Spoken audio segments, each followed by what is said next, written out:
adalah budemu yang pertama menawarkan pinjaman biaya perbaikan jendela ruang tamu ketika Bapak dan Pak Tukang memperbaiki kusen pintu kamar Bapak. Sebenarnya sejak lama Bapak punya rencana memperbaiki jendela ruang tamu. Tetapi Bapak terpaksa menundanya lantaran belum cukup dana.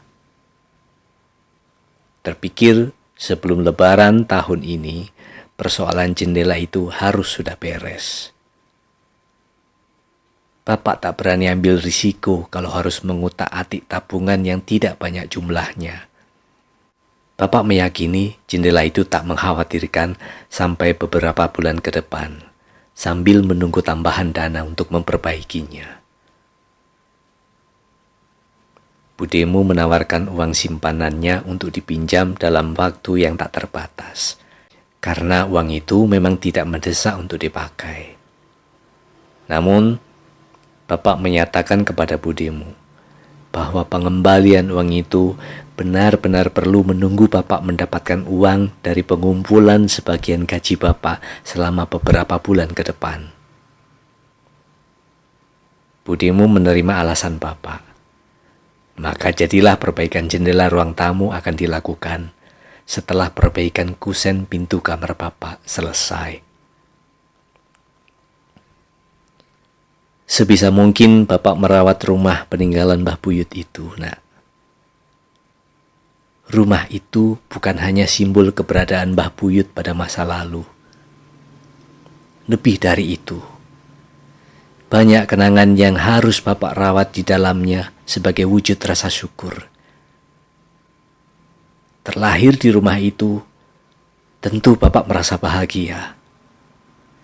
Bapak menyadarinya ketika kanak-kanak melihat ke sekeliling masih banyak teman-teman Bapak tinggal di rumah yang jauh lebih sederhana.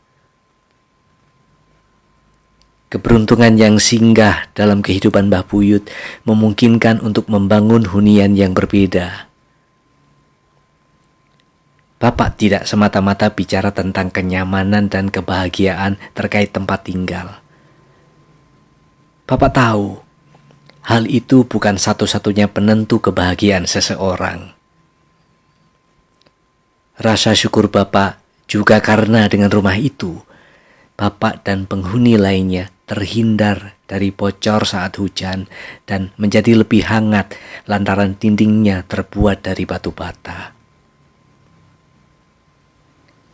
Bapak tak akan melupakan cerita dari Mbah Buyut tentang sejarah kelam masa lalu harus tinggal di rumah berdinding anyaman bambu dan bocor di sana-sini. Pengalaman hidup yang membuat Mbah Buyut makin tergerak untuk berjuang demi perubahan masa depan. Dan semua terbukti. Sekian tahun kemudian, Mbah Buyut terkenal sebagai pemilik warung nasi dengan ratusan pelanggan setia.